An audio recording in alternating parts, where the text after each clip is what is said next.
Yes, yo, welcome back to the show. You are tuned in with your man DM Cool. You're not tuned into Maximum FM. Shout out to my man Chris Roch Jackson, who just walked into the studio not too long ago. Yeah, you hear that. But yeah, nonetheless, I still got the cast and crew of Friends with Benefits in the building. Make some noise, people. Okay, there we go. All right, so I don't know where that came from. I was watching like from the Amazon. I know, right? So, you know, warrior princess mode stuff. We gotta talk about J.Cole, baby.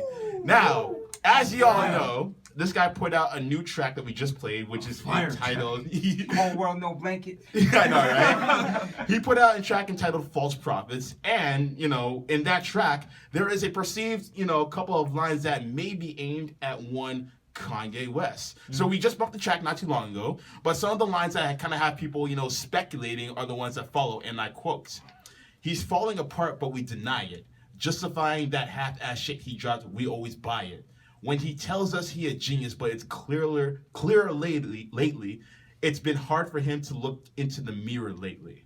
And then there's also a perceived shot at Drake as well. We don't know this for a fact, but he also says in the lines, and I quote, "Come to find out, these niggas don't even write they shit. Here's some new style bubbling up, then they bite the shit." So, ladies and gents, what do you guys think? Was Cole taking shots at Kanye? Yes, but I think he's also taking shots at anybody who's doing that shit. Yeah, Okay. that's like It's an more industry of a- shot. I always too. say if the shoe fits, if the shoe Exactly, fits to you, then it's a bad shoe. I So mean, but as J. Cole, I think if he really wanted to talk about you, he will say your name. Okay. And I agree. I don't think he needs to, because he's in this industry where now he's realizing, fuck, a lot of people don't write their shit, and that's how they got hits, and this is blah, blah, blah, and just becomes this big thing. It's just like, this is not what I got rap into for. You know, I didn't get into this game for this, and that's why he's just like, I'm gonna stir this shit up. I'm gonna say what I want. You know what I mean?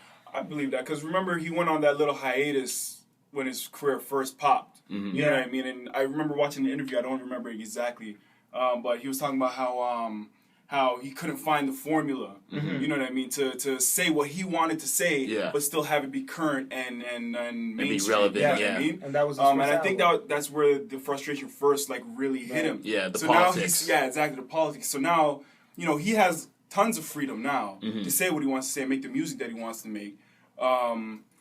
So I think now is the perfect time for him to actually take those shots and talk about that stuff, because like People will listen. Yeah, people will listen. People now. will listen. He's found his own formula. He doesn't. He hasn't molded to the formula that everybody else is molded to. Yeah. And putting out whack shit that he's talking about. When you look and listen to his like first album that he dropped, he was not J. Cole from the mixtapes. It was kind of there. It was a little refined, I would say. But then when he took a hiatus and he came back with like Born Sinner, he did not give a fuck. He's like, screw it. I don't care if I have a radio signal. I don't give a damn. And then 2014 Forest Hill Drive, you just listen to it, it's like, I don't know what we play on the radio, but I like everything. Yeah.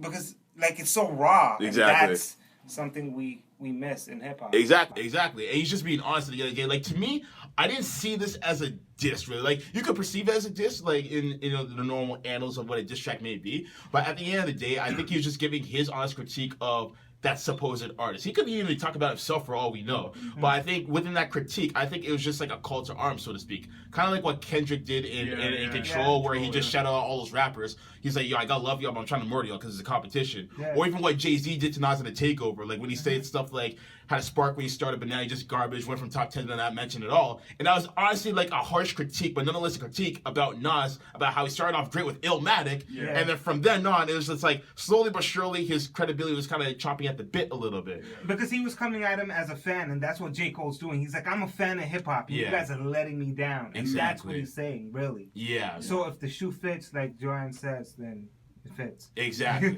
Most definitely. Ladies and gentlemen, watching or listening right now, what do you guys think? Hit us up on Twitter at DM_cool or cool_radio and share your thoughts. Cool.